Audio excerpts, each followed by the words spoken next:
আটাইকে মই আন্তৰিক শুভেচ্ছা জনাই ভিডিঅ'টো আৰম্ভ কৰিছোঁ। আটাইয়ে ভালে থাকক। আজিৰ সভাখন হৈছে কৰৰা আৰু ৰাধাকুচি গাঁৱৰ মহিলাসকলে এটা কমিটি গঠন কৰিব খুজিছে তেওঁলোকৰ সমস্যাবিলাকৰ কাৰণে। সমস্যাবিলাক কেনেকুৱা আজিকালি জানেই, ড্ৰাগছ মদ এইবিলাকৰ পৰিসৰ ঘৰবিলাকত সদায় অশান্তি নুগুচা হৈছে আৰু মহিলাসকলৰো বিভিন্ন ধৰণৰ কিছুমান সমস্যা আছে। লগতে আমাৰ পাৰিবাৰিক যিবিলাক সমস্যা বা পাৰিবাৰিক যিবিলাক কণ্ডল সেইবিলাক তুংগত উঠিছে আজিকালি। আৰু তাৰপিছতো কি হয়, কিছুমান মহিলাই নিজৰ সন্তান থকাৰ পিছতো সন্তান এৰি আন পুৰুষৰ লগত পলাই গুচি যায়। আৰু কিছুমান পুৰুষে নিজৰ পত্নী থকাৰ পিছতো অন্য পত্নীৰ লগত তেওঁলোকে সম্পৰ্ক স্থাপন কৰে। ইয়াৰ ফলত ঘৰবিলাকত বিভিন্ন অশান্তি হৈছে। সেইবিলাকৰ কাৰণেই আজিৰ এই সভাখন। নয়নতৰাহঁতে মোক বহুত দিনৰ পৰা কৈ আছিলে, এই নয়নতৰাৰ মুখেৰে শুনকচোন। পৰিচালিত হৈছে সেইসমূহ দেখিও যেন আজি আমি অন্ধ হৈ আছোঁ। আৰু সেইবোৰ বিষয়ত যদি অকলে মাত মাতিব যাওঁ তাতেও মানুহৰ বহুতো তিক্ত কথা শুনিবলগীয়া হয়। সেইকাৰণে আমি গোটেইখিনি মহিলা ইচ্ছাই আগ্ৰহেৰে আজি ওলাই আহিছে। তাৰ লগতে ময়ো আছোঁ। সেই সমস্যাসমূহ আপোনালোকে নিশ্চয় বুজি পাইছে। তেনেকুৱা ধৰণৰ সমস্যাসমূহত আমি যাতে এতিয়া একলগ হৈ দূৰ কৰিব পাৰোঁ, নিজৰ মতামত আগবঢ়াব পাৰোঁ, সকলোৱে একগোট হৈ কাম কৰি যোৱাৰ উদ্দেশ্য সেইও এটা। আৰু আন উদ্দেশ্য বুলি ক'বলৈ গ'লে আমি আমাৰ আমন্ত্ৰণ কৰি অনা বাইদেউসকলে যেনেকৈ সমাজৰ হৈ বিভিন্ন কামত জড়িত হৈ আছে, যেনে বাইদেউসকলে বহুত কষ্ট কৰি কিছুমান অনাথ আশ্ৰম বৃদ্ধাশ্ৰম চলাই আহিছে। আমি সেই আশ্ৰমসমূহতো যাতে আমাৰ কিছু অনুদানেৰে সকলোৱে লগ হৈ কিবা সহায়ক হৈ আমিও যাতে এখোজ দিব পাৰোঁ, সেইখিনিও আমাৰ উদ্দেশ্য। আৰু আমাৰ গাঁৱত যাতে দুখীয়া কিছুমান আৰ্থিকভাৱে দুৰ্বল মানুহৰ কিবা বিপদ আপদ বা অসুখ বিসুখ হয়, তেওঁলোকক যাতে আমি লগ হৈ কিছু পৰিমাণে হ'লেও সহায় কৰি অকণমান সকাহ দিব পাৰোঁ, সেইখিনিও আমাৰ উদ্দেশ্য। ইয়াত যদি ৰাইজে কিবা বা ভাল বেয়া কিবা এটা চিন্তা চৰ্চা কৰিছে সেইখিনি আমাক আঙুলিয়াই দিব আৰু সকলো ৰাইজে যাতে আমাক সহযোগ কৰে, এইখিনিয়ে উদ্দেশ্য ৰাখি আমি এই সভাখন আজি ৰাজহুৱাভাৱে অনুষ্ঠিত কৰিছোঁ। আৰু এই সভাখন আজি সকলোৱে থাকি আমাক সহযোগ কৰিব। সভাখনৰ উদ্দেশ্য লক্ষ্যসমূহ শুনি লৈ আমাক যাতে আগুৱাই যোৱাত আৰু সহায় কৰে, এইখিনিয়ে আমাৰ উদ্দেশ্য। আৰু বাকীখিনি আজি আপোনালোকে সকলোৱে লগ হৈ সভাখন চলাই নিয়াত সহায় সহযোগ কৰিব বুলি আশা কৰিলোঁ। আজি প্ৰথমতে আমি চিনাকি হিচাপে আমাৰ আমন্ত্ৰিত অতিথি থানা মহিলা চেলৰ সভানেত্ৰী ৰক্তিমা বৰুৱা বাইদেউ, আমাৰ কমিটিৰ ফালৰ পৰা এখন ফুলাম গামোচা আৰু এটা গছপুলিৰে সম্বৰ্ধনা জনাবলৈ ওলাইছোঁ। আৰু এই সম্বৰ্ধনা জনাব আমাৰ কমিটিৰ নিকুমা বেগম আৰু কৰিমা বেগমে।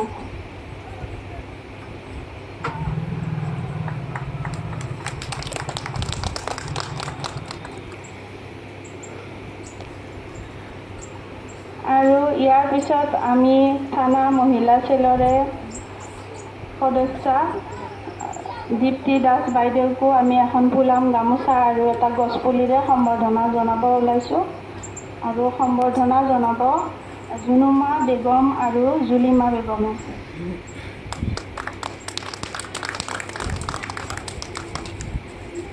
আৰু এতিয়া সম্বৰ্ধনা জনাব আমাৰ নিৰ্বাচিত সভাপতি, আমাৰ গাঁৱৰ এজন জ্যেষ্ঠ ব্যক্তি সন্মানিত। আমি সকলোৱে তেখেতক বহুত সন্মান আৰু তেখেতক আমি আজি সেইকাৰণে আমি সন্মান জনাই মাতি সভাখন চলাই নিয়াৰ দায়িত্ব দিছোঁ। তেখেতে আমাৰ আহ্বানতে সভাপতিৰ আসন গ্ৰহণ কৰিছে। তেখেতে আজি সভাখন চলাই নিব আৰু আমি তেখেতকো এখন ফুলাম গামোচাৰে সম্বৰ্ধনা জনাব ওলাইছোঁ। আৰু সম্বৰ্ধনা জনাব আমাৰ কমিটিৰে ৰিজুমা বেগমে।